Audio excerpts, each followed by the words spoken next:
ታሪካችን የሚጀምረው ወደ ፍርድ ቤት በሚጓዝ የእስረኞች ማጓጓዣ መኪና ላይ ሲሆን በዚህ መሃል ሄላ የተባለች የቡድን መሪ አንደኛ ወጣት እስረኛ በከባድ የጭንቀት ስሜት ውስጥ መውደቁን አይታ መኪኖቹ በአስቸኳይ እንዲቆሙ ታዛለች። ይህ ወጣት ምን አይነት ወንጀል ፈጽሞ እንደታሰረ የሚታወቅ ነገር ባይኖርም ሄላ ከመድረሳቸው በፊት እንዲረጋጋ በማሰብ ሁሉም ነገር መልካም እንዲሆን እየነገረችው ጉዟቸውን ይቀጥላሉ። ጉዳዩ የህዝብን ትኩረት የሳበ በመሆኑ በመጨረሻም ፍርድ ቤቱ ግቢ ሲደርሱ ቁጥሩ የበዛ ተቃዋሚ ሰልፈኛ ከውጭ ሆኖ ተሰብስበው እየጠበቃቸው ነበረ። ከዚያም ሄላ እስረኛውን ይዛ ወደ ፍርድ ቤቱ እያመራች ሳለ በድንገት አንድ ማንነቱ ያልታወቀ ግለሰብ ወጣቱን ራሱ ላይ በጥይት መትቶ ሲገድለው አካባቢው በቅጽበት ወደ አስፈሪ ትርምስ ተቀየረ። ይህንን አስደንጋጭ ትዕይንት ተከትሎ ታሪካችን ዛይድ ወደ ተባለ እስረኛ ይወስደናል። ይህ ዛይድ የተባለው እስረኛ ጊዜውን በጸጥታ ቼዝ በመጫወትና ራሱን ከማንኛውም ጸብ በማራቅ ነበር የሚያሳልፈው። በአንድ ወቅት ጥቂት እስረኞች አንድ ወጣት ላይ ጥቃት ለማድረስ ሲሞክሩ የተመለከተው ዛይድ በረጋ መንፈስ በመሃላቸው ገብቶ ልጁን አብሮት ቼዝ እንዲጫወት በመጋበዝ ከጥቃቱ ያድነዋል። ሌሎቹ እስረኞች በዛይድ ድርጊት ላይ ጣልቃ ለመግባት አለመድፈራቸው በእስር ቤት ውስጥ ምን ያህል አክብሮት እንዳለው የሚያሳይ ነበረ። ከዚህ በኋላ ዛይድ ክፍል ውስጥ ሆኖ ግድግዳው ላይ የተሰቀለውን የህፃን ልጁን ፎቶግራፍ እየተመለከተ ሳለ አንድ ጠባቂ መጥቶ አባቱ ሊጠይቁት እንደመጡ ይነግረውና ምንም ሳይጠረጥር በቀጥታ ወደ መገናኛ ክፍሉ ያመራል። ነገር ግን ክፍሉ ሲደርስ የመጣው ሰው አባቱ ሳይሆን ሄላ መሆኗንና እሷም እዚህ የመጣችው ለልዩ ዓላማ እንደሆነ ወዲያውኑ ተረዳ። በንግግራቸውም መሃል ሄላ ዛይድን ማዲር የተባለውንና በቅርቡ ተመልሶ ብቅ በማለት በርካታ ወጣቶቹን ወደ ድርጅቱ እያስገባ ያለውን አደገኛ የወንበዴ ቡድን መሪ ያውቀው እንደሆነ ጠየቀችው። በመቀጠልም ሄላ የመጣችበት ዋነኛ ምክንያት ዛይድን ወደ ማዲር ቡድን ሰርጎ በመግባት ከውስጥ ሆኖ እንዲያጠፋው ለማሳመን እንደሆነና ይህንን ተልዕኮ ከፈጸመ ደግሞ ከእስር ቤቱ እንደሚፈታ ስሙም ከወንጀል መዛግብት እንደሚፋቅለት በመንገር ቃል ትገባለታለች። ይህ የቀረበለት እድል አዋጪ ቢመስልም ዛይድ ግን እንደገና ከወንበዴዎች ጋር መገናኘት ምን ያህል አደገኛ እንደሆነ ስለሚያውቅና በተለይም ሄላ በቅርቡ በእርሷ ጥበቃ ስር የነበረን ሌላ እስረኛ መጠበቅ እንዳልቻለች ስለሰማ ጥያቄዋን ወዲያውኑ ውድቅ ያደርገዋል። በሱ እምነት ያንን እስረኛ እንኳን በሕይወት ማቆየት ካልቻለች እሱ ወደ ማዲር ድርጅት ሰርጎ በሚገባበት ጊዜ ቤተሰቡን እንደምትጠብቅለት የሚያምንበት ምንም አይነት ምክንያት አልነበረውም። ሄላ ዛይድን ለመመልመል መፈለጓ ያለ ምክንያት አልነበረም። ይህ ሰው ወደ ወህኒ ከመግባቱ በፊት በመላ ከተማው ዘንድ በከፍተኛ ሁኔታ የሚከበር ባለሙያ ሐኪም፣ የቀድሞ ወንበዴና ስሙ የታወቀ የማርሻል አርት ስፖርተኛ ጭምርም ስለነበረ ነው። በመሆኑም ከሌሎቹ ተራ እስረኞች በተለየ መልኩ የወንጀሉን ዓለምና በዛ ውስጥ ተርፎ ለመኖር የሚጠይቀውን የጭካኔ መንገድ ጠንቅቆ የሚያውቀውን ይህንን ሰው ለራሷ ዓላማ ለመመልመል ቆርጣ ትነሳለች። በዚያኑ ሌሊት ዛይድ በወህኒ ቤቱ ጠባቂ ድንገት ይቀሰቀስና ምንም አይነት ማብራሪያ ሳይሰጠው ሙሉ በሙሉ በወንበዴዎች ወደ ተሞላው ልዩ ክፍል ይዛወራል። ይህ እርምጃ ሄላ እሷ ለምትፈልገው ተልዕኮ እንዲገዛላት ለማድረግ ያቀደችው ሴራ መሆኑን ወዲያውኑ ለመረዳት አልከበደውም። በማግስቱ ጠዋት እስረኞች በነፃነት በሚንቀሳቀሱበት በዚህ አዲስ ክፍል ውስጥ ጠላቶቹ እሱን ፈልገው ክፍሉ ድረስ መምጣታቸው የማይቀር መሆኑ ለዛይድ ግልጽ ነበረ። በዚያኑ ዕለት ከሰዓት በኋላ የልጁ ኖህ የልደት ቀን በመሆኑ ዛይድ በስልክ መልካም ምኞቱን እንዲገልጽለት የቀድሞ ሚስቱን ለማስፈቀድ ወደ እስር ቤቱ ስልክ ያመራል። ነገር ግን የስልኩ ጊዜ አልቆ እስኪዘጋ ድረስ በጉጉት ቢጠብቅም ኖህ ከአባቱ ጋር ለመነጋገር ፈቃደኛ ባለመሆኑ ዛይድ በከባድ ሐዘንና በተሰበረ ልብ በቀጥታ ወደ ክፍሉ ይመለሳል። በዚያኑ ቅጽበት ተጨማሪ ረጅም ዓመታትን በወህኒ ቤቱ ካሳለፈ በቤተሰቡ ላይ የሚፈጠረውን አደጋ ማሰብ ሲጀምር የሄላ ጥያቄ ከእስር ቤቱ ለመውጣት ብቸኛ አማራጭ እንደሆነ ይገባዋል። ዛይድ ልጁ ነው ማለት ሙሉ ህይወቱ በመሆኑ በመጨረሻ የሄላን እቅድ ተልዕኮ አንዴ ከተጠናቀቀ በኋላ ዳግመኛ በምንም አይነት ሌላ ስራ ውስጥ እንደማይሳተፍ ግልጽ በሆነ ቋንቋ አስጠንቅቆ ለመቀበል ይወስናል። ከዚህ በመቀጠል ሄላ የማዲርን ድርጅት ሰርጎ ለመግባት እንዲረዳው በመጀመሪያ አዲል የተባለውን እስረኛ ትኩረት መሳብ እንዳለበት ገለጸችለት። ይህም ሰው እስረኞች ከተፈቱ በኋላ ወደ ወንበዴ ቡድኑ የመመልመል ኃላፊነት ያለበት የማዲር ታማኝ ቀኝ እጅ ነበረ። በዚህም መሰረት ዛይድ ጊዜ ሳያባክን ይህንን ስትራቴጂ ወዲያውኑ ወደ ተግባር ለመለወጥ በዚያን ዕለት ቀደም ሲል ወደ ክፍሉ መጥተው የነበሩት 3 ወንበዴዎች በአቅራቢያው ሲንቀሳቀሱ ይመለከትና ያለምንም ማመንታት ወንበዴዎቹን በአሰቃቂ ሁኔታ ይገላቸዋል። ዛይድ ይህንን አሰቃቂ ግድያ የፈጸመው አዲል ከሩቅ ሆኖ በሚስጥር እንደሚከታተለው ሲቀጥልም በወንጀለኞች ዓለም ፈጣን ዕውቅና ለማግኘት እንዲህ አይነቱ ጭካኔ ብቸኛው መንገድ መሆኑን ያውቅ ስለነበረ ነበር። ብዙም ሳይቆይ አዲል ወደ ዛይድ በመቅረብ የማዲርን ድርጅት እንዲቀላቀል እድል ያቀርብለታል። ሆኖም ዛይድ ሙሉ እምነታቸውን ለማግኘት ገና አንድ የመጨረሻ ፈተና መወጣት ስለነበረበት በክፍል 157 ውስጥ የሚገኝ ሌላ እስረኛን በከባድ ሁኔታ እንዲያቆስለው አዘዘው። ይህ ትዕዛዝ ዛይድ ወደ ክፍሉ ከተመለሰ በኋላ በከባድ የህሊና ጭንቀት ውስጥ እንዲወድቅ ያደረገው ነበረ። ምንም እንኳን የአመጽ ታሪክና የወንጀል ህይወት ቢኖረውም በተፈጥሮ ጨካኝ ሰው ያልሆነው ዛይድ ንጹህ እስረኛን የመጉዳት ሐሳብ ህሊናውን በእጅጉ ይታገለው ጀመረ። ቢሆንም ይህንን የሚስጥር ተልዕኮ ለመቀበል መከፈል ያለበት ዋጋ መሆኑን በሚገባ ስለተረዳ በመጨረሻ የታዘዘውን ግዳጅ ልክ እንደተባለው ለመፈጸም ራሱን ያዘጋጃል። በመጨረሻም የአዲልን እምነት ካገኘ በኋላ ዛይድ ከእስር ቤቱ ተፈቶ የማዲርን ቡድን በይፋ ተቀላቀለ። ሆኖም ለቤተሰቡ ደህንነት በማሰብ ቀጥታ ወደ ድሮ ቤቱ ከመመለስ ይልቅ በአዲስ አፓርታማ ውስጥ ለመኖር ነበር የመረጠው። እዚያ ከመስፈሩ በፊት ግን መጀመሪያ የባለቤቱን የስታይንን ቤት ለመጎብኘት ሲሄድ ባለቤቱ ሌላ ትዳር መስረታና ከሌላ ወንድም አርግዛ ስለነበረ ሁኔታው ለዛይድ እጅግ ውስብስብ ነበር የሆነበት። ያም ሆኖ ግን እሱ ወደዚያ የመጣው የድሮ ግንኙነታቸውን ለመቀጠል በማሰብ ሳይሆን ብቸኛውንና ትልቁ ፍላጎቱ ከልጁ ጋር ቢያንስ ጥቂት ጊዜ ማሳለፍ እድል ማግኘት ብቻ ነበረ።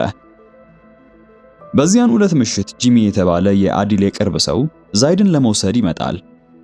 መኪና ውስጥም እንዲገባ ካዘዘው በኋላ በመጨረሻም ከማዲር ጋር በአካል ሊያገናኘው እንደሆነ ነገረው። ሆኖም መዳረሻቸው ላይ ሳይደርሱ ጂሚ ዛይድን ፈጽሞ ማመን ስላልቻለ በድንገት ከበስተጀርባው በኃይል ይዞ በጥያቄ አጣድፈው ጀመረ። ምክንያቱም ከፍተኛ ትምህርት የተማረና ስፔሻሊስት ሐኪም የሆነ ሰው እንዴት በገዛ ፈቃዱ ከወንበዴዎች ጋር እንደሚተባበር ትልቅ ጥርጣሬ ስለፈጠረበት ነበር ይህንን ያደረገው። ያም ሆኖ ግን ማዲር ቀደም ሲል ዛይድን ወደ ድርጅቱ ለመቀበል በመወሰኑ ጂሚ በዚህ ሰዓት ሰላይ ሆኖ ከተገኘ እንደሚገድለው ከማስፈራራት ውጪ ሌላ ምንም ማድረግ አልቻለም። በማግስቱ ጠዋት ዛይድ በአንድ የሙዚየም አዳራሽ ውስጥ ከሄላ ጋር በሚስጥር ሲገናኝ የጂሚን መጠርጠር ጨምሮ በዕለቱ ምሽት የተከሰተውን ነገር ሁሉ ይነግራታል። ያም ሆኖ ግን ሄላ ላፍታም ሳይደናገጥ እቅዱን ልክ ከጅምሩ እንደተነጋገሩት እንዲቀጥል ትገልጽለታለች። በተጨማሪም ከሷ ውጪ በደህንነት መስሪያ ቤቱም ሆነ በፖሊስ ኃይል ውስጥ ስለዚሁ ተልዕኮ የሚያውቅ አንድም ሰው እንደሌለ ትነግረዋለች። ይህም ዛይድ ተልዕኮ ከሽፎ ህይወቱ አደጋ ላይ ቢወድቅ እንኳን የሚከላከልለት ስለማይኖር የራሱን ነፍስ የመታደግና የመላው ተልዕኮ ሸክም በሱ ላይ ብቻ እንደወደቀ ያሳየው ጉዳይ ነበረ። በዚያን ዕለት ምሽት ጂሚ ዛይድን በድጋሚ ወደማይታወቅበት ስፍራ ለመውሰድ ይመጣል። በዚህ ጊዜ ግን የጉዞው ሚስጥራዊነት ከመቼውም ጊዜ በላይ የጠበቀ ስለነበረ ዛይድ የቡድኑ መደበቂያ ትክክለኛ ቦታ እንዳያውቅ ሙሉ ጉዞውን ፊቱ ተሸፍኖ ነበር የተጓዘው። ልክ ቦታው እንደደረሱ ወደ ህንጻው ውስጥ ከመግባቱ በፊት ዛይድ በድንገት ፍተሻ ሲደረግበት ከፍተኛ አደጋ ውስጥ ይወድቃል። ፍተሻ ይኖራል ብሎ ባለመገመቱ በሚስጥር የድምጽ መቅረጫ መሳሪያ ይዞ ነበር የገባው። በዚህ ጊዜ አንዲት ትንሽ ስህተት እውነተኛ ማንነቱን አጋልጣ በዚያው ቅጽበት ህይወቱን ልታሳጣው እንደምትችል ቢያውቅም እንደ ድል ሆኖ የተደበቀው ገመድ በልብሱ ውስጥ በድንገት ተጠምጥሞ ነበርና ሳይታወቅበት ያልፋል። ፍተሻው እንደተጠናቀቀ ዛይድ ወደዚያ የተወሰደው በጥይት ተመቶ ለቆሰለ የማዲር ሰው አስቸኳይ ሕክምና ለመስጠት እንደሆነ ይረዳል። ማዲርም ራሱ በቦታው ተገኝቶ እያንዳንዱን እንቅስቃሴ በትኩረት እየተከታተለ ነበረ። ይሁንና ዛይድ ቀዶ ጥገናውን ካደረገ ረጅም ጊዜ በመሆኑ የተጎዳውን ሰው በተሳካ ሁኔታ ለማዳን ፍጹም ትኩረት መሰብሰብ ነበረበትና ሁሉም ሰው ከክፍሉ እንዲወጣለት ጠየቀ። ጂሚ ይህን ጥያቄውን አጥብቆ ቢቃወምም ማዲር ግን የነፍስ አድን ቀዶ ጥገና ፍጹም ጸጥታና መረጋጋት እንደሚፈልግ በሚገባ ያውቃልና ወዲያውኑ ተስማምቶ ሁሉንም ከክፍሉ እንዲወጡለት አደረገ። በመጨረሻም ቀዶ ጥገናው በተሳካ ሁኔታ ተጠናቆ ዛይድ የቆሰለውን ሰው ማዳን በመቻሉ የማዲርን አክብሮት ከማግኘቱም በላይ የታናሽ ወንድሙን ሕይወት ስለታደገለት ከልብ እያመሰገነ በገዛ መኪናው ቤቱ ድረስ ይሸኘዋል። በዚህ ጉዞ ላይም ዛይድ ይህ የሚስጥር ተልዕኮ ምን ያህል አደገኛ እንደሆነ በተለይም የስለላ መሳሪያዎችን አያያዝ በተመለከተ ትልቅ ትምህርት አገኘ። ከእያንዳንዱ ተልዕኮ በኋላ ማይክሮፎኑን ዝም ብሎ መጣል በቀላሉ ሊያጋልጠው እንደሚችል ስለተረዳ መቅረጫውን በጃኬት ውስጥ ደብቆ ከውጭ በኩል በስፌት ማሰር የሚያስችል አስተማማኝ መፍትሄ ይፈጥራል። ከጥቂት ቀናት በኋላ ዛይድ ከቀረው የማዲር ቡድን አባላት ጋር በአንድ ምግብ ቤት ውስጥ እንዲገኝ ተጋበዘ። እዚያም ቡድኑ ቦባ በተባለ ሰው ከሚመራ ሌላ የወንጀለኞች ቡድን ጋር ውጥረት የነገሰበት ስብሰባ እያደረገ ነበረ። ለዚህም ምክንያቱ ቦባ በቅርቡ የማዲርን ታናሽ ወንድም የሱ ባልሆነ ክልል ውስጥ እጽ ሲሸጥ አግኝቶ እግሩ ላይ ተኩሶ በመምታቱ ነበረ። ማዲር ምንም እንኳን ረጋ ያለ ገጽታና ጨዋ ጸባይ ቢኖረውም እያንዳንዱን ሁኔታ ለራሱ ጥቅም እንዴት ማዞር እንዳለበት ጠንቅቆ የሚያውቅ እጅግ አስተዋይና ስልታዊ መሪ ነበረ። ስብሰባውም ማዲር በዙሪያው ባሉ ሰዎች ሁሉ ለምን እንደሚፈራ ያሳየበት ቆይታ ነበረ። በዚያን ዕለት ምሽት ጂሚ ዛይድን በወደብ በኩል በህገወጥ መንገድ በሚገቡ እጾች ላይ በሚያተኩር ሌላ ስምሪት ላይ እንዲሳተፍ ይመድበውና ለዚህ ተልዕኮ ረሺድ ከተባለ ሌላ የቡድኑ አባል ጋር ያጣምረዋል። በመጀመሪያ ላይ ረሺድ የእጽ እሽጎቹን በተሳካ ሁኔታ ተረክቦ ያለምንም እንግልት ከአካባቢው በመራቁ ሁሉም ነገር በጥሩ ሁኔታ እየሄደ ነበረ። ነገር ግን ተራው የዛይድ ሲሆን ማንነታቸው ያልታወቁ በርካታ ሰዎች በድንገት ከየት መጡ ሳይባል ጥቃት ይሰነዝሩበታል። በዚህም ጊዜ ዛይድ ወዲያውኑ ራሱን ከመከላከል ይልቅ እውነተኛው ዓላማው በአጥቂዎቹ መኪና ስር በሚስጥር የመከታተያ መሳሪያ መለጠፍ ስለነበረ ሆን ብለው እንዲደበድቡት አደረገ። በመጨረሻም ያ ቡድን ወደቡን ለቆ ሲወጣ ዛይድ ሳይታወቅበት በሩቅ ሆኖ እነሱን መከታተል ይጀምራል።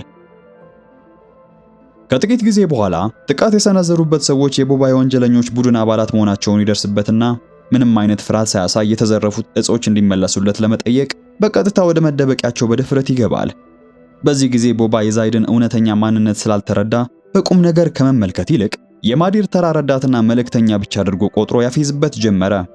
ዛይድም ወዲያውኑ ከመቆጣት ይልቅ ሰዎቹ ተሳልቀውበት እስኪጨርሱ ድረስ በትዕግስት እንደጠበቀ መዘናጋታቸውን አስተውሎ በቅጽበት ድንገተኛ ጥቃት ይከፍትና አንድ በአንድ ይጥላቸው ይጀምራል። ይህን ተከትሎም አንድ ሰው ብቻውን ወደ ጠላት መደበቂያ ገብቶ መላውን ቡድን ይፋለማል ብሎ የገመተ ሰው ስላልነበረ የዛይድ ያልተጠበቀ የኃይል እርምጃ ቦባን ሙሉ በሙሉ አስደነገጠው። በህንፃ ውስጥ ሁከትና ብጥብጡ ሲነሳ የቦባ ሰዎች ዛይድ በህይወት ማምለጥ ስለሌለበት መውጫ መንገዶቹን በሙሉ ለመዝጋት ዙሪያውን ከበቡት። ነገር ግን በቀላሉ እጅ የሚሰጥ ሰው ባለመሆኑ በቆራጥነት በህንፃ ውስጥ የተንቀሳቀሰ መውጫ መፈለግ ይጀምራል። በመጨረሻም ወደ ታችኛው ወለል በመውረድ ያገኘውን ሞተር ሰርቆ ከአካባቢው በፍጥነት ሲያመልጥ የቦባ ቡድን አባላት ያለማቋረጥ እየተኮሱበት በከፍተኛ ፍጥነት ያሳደዱት ጀመረ። በዚህ ጊዜ ዛይድ ለማምለጥ ቢሞክርም ተሽከርካሪው በጥይት ተመታ መንገዱ ላይ ተስፈናጥሮ ስለጋየ ሽሽቱ ይገታል። ይህን አጋጣሚ በመጠቀም የቦባ ሰዎች ሊገሉት ሲቃረቡ እንደ ድል ሆኖ በድንገት የፖሊስ ሳይረን በስፍራው በመሰማቱ ጥለውት ለመሸሽ ይገደዳሉ። በዚህ መሃል ዛይድ ያገኘውን አጋጣሚ በመጠቀም በአንዲት ሴት መኪና ውስጥ ተደብቆ ቀጥታ ወደ ማዲር ዋና መስሪያ ቤት ያመራና የተፈጠረውን ክስተት በሙሉ በዝርዝር ያስረዳዋል። መጀመሪያ ላይ ታሪኩ ለማመን የሚከብድ እብደት መስሎ ስለታያቸው ማንም ሊያምነው ባይፈልግም ዛይድ የቦባን ሽጉጥ እንደማረጋገጫ አውጥቶ ሲያሳያቸው ግን የሁሉም ሰው አመለካከት ባንዴ ተቀይሮ በጀግንነቱ በመደነቅ አድናቆታቸውን ይገልጹለት ጀመር። ከዚህ በኋላ ዛይድ ለመውጣት ሲዘጋጅ በማዲር ቡድን ውስጥ እጽ የሚያሰራጨው ጎረቤቱ ዲ ቀርበውና ያልተከፈለ ዕዳ ለማስከፈል እርዳታውን ይጠይቀዋል። በዚህ ጊዜ ዛይድ ይህ መንገድ ምን ያህል ጎጂ እንደሚሆን በሚገባ ስለሚያውቅ በዚህ ዕድሜ ያለው ወጣት ልጅ ቤተሰቡን ለመደገፍ ሲል ወደዚህ ወንጀል ዓለም መግባቱ ያሳዝነውና እርዳታውን ከመስጠቱ በፊት ጠንከር ያለ ምክር ይመክረዋል። በማግስቱ ዛይድ ከልጁ ኖህ ጋር ይገናኛል። የተበላሸውን ግንኙነት ለመጠገን ሲልም እስር ቤት መግባቱ ብቻውን መጥፎ ሰው እንደማያደርገው ሊያስረዳው ሞከረ። በዚህ መሃል ነው ከእናቱ ስለሱ በሰማው ነገር የሰማውን እየደጋገመ ሊቀበለው ባይፈልግም ዛይድ ግን የልጁን እምነት መመለስ ከምንም በላይ ስለሚበልጥበት ሐዘኑን ዋጥ አድርጎ በትዕግስት ለማሳለፍ ይሞክራል። ከልጁ ጋር እንደተገናኘ ከሄላ ጋር በቤተ መጻሕፍት ውስጥ ተገናኝቶ እስካሁን በኦፕሬሽኑ ያሰባሰባቸውን ሚስጥራዊ የተቀረጹ ድምጾችን ያስረክባታል።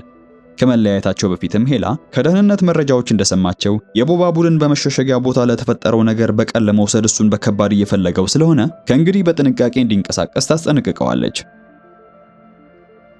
በማግስቱ ዛይድ በማዲር ተጠርቶ ከወንድሙ ከናስርና ከዲ ጋር አብሮ እንዲሰራ ይመደባል። የነሱ ስራ በማዲር ስር ካሉ ነጋዴዎች የጥበቃ ገንዘብ መሰብሰብ ብቻ ስለነበረ መጀመሪያ ላይ ነገሮች በጥሩ ሁኔታ እየሄዱላቸው ነበር የቆዩት።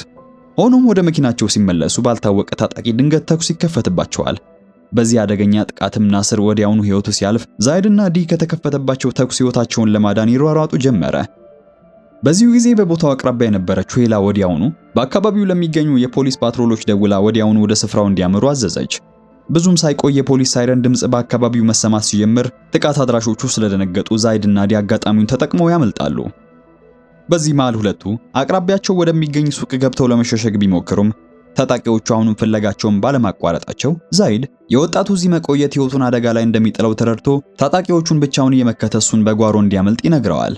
ዛይድ ከጥቃት አድራሾቹ ጋር የታገለ ራሱን ለመከላከል በሚጥርበት በዚህ ጊዜ ሄላ ወደ ቦታው ትደርስና ድጋፍ ታደርግለት ትጀምራለች። ነገር ግን ዲ ህንፃውን ለቆ ባለመውጣቱና የሁለቱን መገናኘትን በሚስጥር ተደብቆ በመመልከቱ ሚስጥሩን ያበላሸዋል። ሁለቱም ምንም አይነት ንግግር ባያደርጉም ይህ አጋጣሚ ብቻ የዛይድን ስውር ማንነት አደጋ ላይ ለመጣል በቂ ነበረ። በማግስቱ ጂሚ ለማዲር የናሳርን ሕይወት ያጠፉ አካላት እርምጃ እንደተወሰደባቸው ያሳውቀዋል። ቢሆንም ግን የቀደመው ጥቃት በድርጅቱ አባላት ዘንድ ከፍተኛ ጥርጣሬን ፈጥሮ ስለነበር የወንበዴዎቹ ቡድን በድርጊቱ ዙሪያ በርካታ እንግዳ ነገሮችን መታዘብ ይጀምራሉ። በተለይም ማዲር አብዛኛውን ጊዜ በሚጠቀምባቸው መኪኖች ውስጥ በርካታ የመከታተያ መሳሪያዎች ከተገኙ በኋላ ጥርጣሬው ይበልጥ ጎልቶ ነበረ። በእርግጥ እነዚህን መሳሪያዎች በሚስጥር የገጠማቸው ዛይድ ቢሆንም እስካሁን ግን ይህንን የሚያውቅ ማንም አልነበረም። በተጨማሪም በደፈጣ ጥቃት ውስጥ የፖሊስ ምላሽ እጅግ ፈጣን የነበረ በመሆኑ በርካታ የድርጅቱ አባላት ሙሉ ጥቃቱ ከወዲሁ የተቀናጀ ሊሆን ይችላል የሚል ጥርጣሬ እንዲያድርባቸው አድርጓል። በዚህ ሁኔታ ውስጥ ለዛይድ ነገሮች ከቁጥጥር ውጪ የሆኑ ሲመጡ ሚስጥራዊ ማንነቴ በማንኛውም ቅጽበት ሊጋለጥ ይችላል በሚል ፍርሃትና ጭንቀት አካሉ መንቀጥቀጥ ጀመረ። በዚህም ምክንያት አላስፈላጊ ትኩረት ላለመሳብ በማሰብ ወደ ቤቱ ለመሄድ ቢነሳም ደረጃውን ወርዶ ሳይጨርስ ማዲር በድንገት ወደ ሌላ ቦታ አብሮት እንዲሄድ ይጠይቀዋል። ከተወሰነ ጊዜ በኋላ ጂሚ፣ ራሺድ እና ሌሎች የወንበዴ ቡድን አባላት ወደ አንድ የተተወ አሮጌ መጋዘን ይደርሳሉ። እዚያም ማዲር ስለ ትናንትናው አጋጣሚ ዛይድን በጥያቄ ሲያጣድፈው አካባቢው ላይ ከፍተኛ ውጥረት መስፈን ጀመረ። ዛይድ ቦታው ተራ መሰባሰቢያ ሳይሆን የምርመራ ስፍራ መሆኑን የገባው ወዲያውኑ ስለነበረ ሚስጥራዊ ማንነቱ በመጨረሻ ይፋ መሆኑ እንደማይቀር ውስጡ ይሰማዋል። ሆኖም ዛይድ ለሚመጣው ሁሉ ራሱን እያዘጋጀ ባለበት ቅጽበት ሳይጠበቅ በከዳተኝነት የተከሰሰው አካል ራሺድ ሆኖ ተገኘ። ነገሩን ይበልጥ አሰቃቂ የሚያደርገው ደግሞ ማዲር ዛይድ በምርመራው ላይ በግል እንዲሳተፍ ማዘዙ ሲሆን ይህም ዛይድን እጅግ አሳዛኝ ሁኔታ ውስጥ ይከተዋል። ከብዙ ስቃይ በኋላ ራሺድ የቦባ ሰዎች እናቱን በማገት አስገድደው ስለነበረ ለነሱ ቡድን መረጃ ማስተላለፉን አመነ። ከዚህም የተነሳ ራሺድን እስከ ሞት ደብድበው ሊጨርሱት ሲወስዱት ዛይድ በታዘበው ነገር ከፍተኛ የጥፋተኝነት ስሜት ተሰማው። በኋላ ላይም ከሄላ ጋር ሲገናኝ ለተከሰተው ነገር ራሱን እንደተጠያቂ በመቁጠር ለተልእኮ ሲባል ወጣቶች ዋጋ ሲከፍሉና ሲገደሉ ማየት ስለማይችል ከስራው ሙሉ በሙሉ መልቀቅ እንደሚፈልግ ነገራት። ነገር ግን ዛይድ አሁን ወደደም ጠላም ተልእኮውን ለማቆም የማይችልበት ደረጃ ላይ ደርሶ ነበርና ሄላ ጥያቄውን ከመቀበል ይልቅ ተልእኮውን ትቶ መውጣት ቀጥታ ወደ እስር ቤት እንደሚመልሰው ታስታውሰዋለች። በሌላ በኩል ማዲር ዲ ከትላንትናው ጥቃት በኋላ ወዲያውኑ መሰወሩ ጥርጣሬ ስላደረበት ጉዳዩን በሚስጥር መመርመር ይጀምራል። የሆነ ችግር እንዳለ የተረዳው ማዲር ዲ እንዳገኘው የሚያውቀውን ሁሉ እንዲናገር ካልሆነ ግን እናቱን እንደሚገድልበት ሲያስፈራራው ምንም አይነት አማራጭ ያጣው ዲ የዛይድን ከፖሊስ ጋር ያለውን ሚስጥራዊ ግንኙነት ዘርግፎ በማውጣት ስውር ተልእኮን ያጋለጥበታል።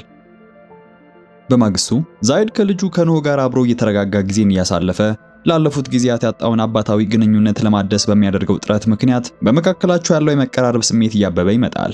ነገር ግን ይህ ደስታቸው ብዙ አልቆየም። ጥሩ ጊዜ አሳልፈው ወደ ቤታቸው በመመለስ ላይ ሳሉ ባልታወቁ ታጣቂዎች ተኩስ ተከፍቶባቸው በተአምር ሳይጎዱ ይተርፋሉ። እዚህ ላይ ዛይድ ድብቁ ማንነቱ እንደታወቀና አጠገቡ ያለው ሰው ሁሉ ከዚያ የተነሳ አደጋ ውስጥ መሆኑን በመረዳቱ ልጁ ኖህን ዳግም ላያየው እንደሚችል እያወቀ እንዳይረሳው በመንገር በከባድ ሐዘን ይሰናበተዋል። ከዚህ በኋላ ዛይድ ወደ መኖሪያ ቤቱ ሲመለስ የወንበዴ ቡድኑ አባላት ቤቱን ሙሉ በሙሉ እንደበረበሩትና የተደበቁ የመቅረጫ መሳሪያዎችን በሙሉ እንዳጠፉ አስተዋለ። ከሁሉም በላይ ደግሞ የልጁ የኖህ ፎቶግራፍ መወሰዱ የማዲር ቡድን በልጁ ላይ አደጋ ያደርሳሉ በሚል ፍርሃት ስለተሸበረ ለሄላ ደውሎ እርዳታ ለማግኘት ሞከረ። ሆኖም ስልኩን ከማንሳቷ በፊት ነበረ በማዲር ሰዎች ድንገት ጥቃት ተፈጽሞበት ከተያዘ በኋላ ወደ መኪና ውስጥ የተጣለው። ጥቂት ቆይቶ ዛይድ ቀደም ሲል ወደ ነበረበት መጋዘን ተወስዶ ከማዲር ጋር ተፋጠጠ። ማዲር እሱን ከገደለው በኋላ የቀድሞ ሚስቱንና ልጁን ኖህን አድኖ እንደሚያጠፋቸው ይነግረዋል። በዚህ ጊዜ በቤተሰቡ ላይ የተደቀነውን አደጋ የተረዳው ዛይድ በሰማው ዛቻ ፍጹም ደስተኛ አልነበረምና በከፍተኛ ቁጣ ተሞልቶ እጆቹ እስኪላጡ ድረስ የታሰረበትን ገመድ ጥሶ በመውጣት ወደ ውጭ በሚወስደው መንገድ ላይ ያገኘውን ሰው ሁሉ እያስወገደ በማዲር ሰዎች ላይ አሰቃቂ ጥቃት ይከፍታል። ከመጋዘኑ እንዳመለጠ በቤተሰቡ ላይ ጥቃት ሳይደርስ በፊት የቡድኑን መሪ የመግደል ዓላማ አንግበው ቀጥታ ወደ ማዲር ዋና መስሪያ ቤት አመራ። በመንገዱ ላይም ሊያስቆሙት የሞከሩትን አባላት በሙሉ በከፍተኛ ጭካኔ እየደመሰሰ መሄዱን የተመለከቱት ሌሎቹ የቡድኑ አባላት እሱን ፊት ለፊት ከመጋፈጥ ይልቅ ሕንፃውን ጥለው መፈርጠጥ ነበር የመረጡት። በመጨረሻም ዛይድ ወደ ማዲር የግል ክፍል ሲደርስ የቡድኑን መሪ ሳይሆን ጠረጴዛው ላይ የተቀመጠውን የኖህን ፎቶግራፍ ብቻ ነበር ያገኘው። ምስሉን እያየም ትኩረቱ በተሰረቀበት በዚያች ቅጽበት ከጀርባው ድንገት የተከሰተው ማዲር ተኩስ ከፍቶ እግሩንና የታችኛው ሰውነቱ ላይ በመምታት በጽኑ ያቆስለዋል። በዚህ ጊዜ ዛይድ ወድቆ ራሱን መከላከል እንደማይችል የተመለከተው ማዲር ሊገድለው ሲዘጋጅ ቀደም ሲል ሚስጥሩን ይፋ አውጥቶ የነበረው ዲ የዛይድን ውለታና አባታዊ ምክር ትዝ ብሎት ድንገት በመድረስ መሳሪያውን ማዲር ላይ ይደቅንበታል። ነገር ግን ግብግቡ ሳይቀጥል ዛይድ ቀድሞ በሰነዘረው ጥቃት ማዲርን በመግደል የጭካኙን መሪ ዘመን ይቋጨዋል። ዛይድ ዲን የተሻለ ህይወት ከፈለገ ከወንጀል ዓለም እንዲወጣ መክሮ ልክ እንዳሰናበተው የፖሊስ ሳይረን ድምፅ አካባቢውን ስለሞላው እሱም ከቦታው መሰወርን ይመርጣል። ታሪካችንም እዚህ ላይ ያበቃል።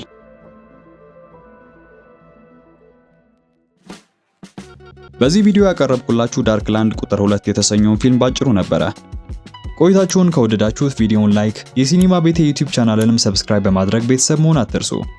በተረፈ ግን የተቀማችሁን ዙፋን ለማስመለስ ስትል ድራገኖቿን ይዛ ስለመጣች ሕፃን የሰራው ታሪክ ቪዲዮ አለ። ስክሪኑን ተጭናችሁ መመልከት ትችላላችሁ። እኔም በሱ ቪዲዮ መልሼ አገኛችኋለሁ።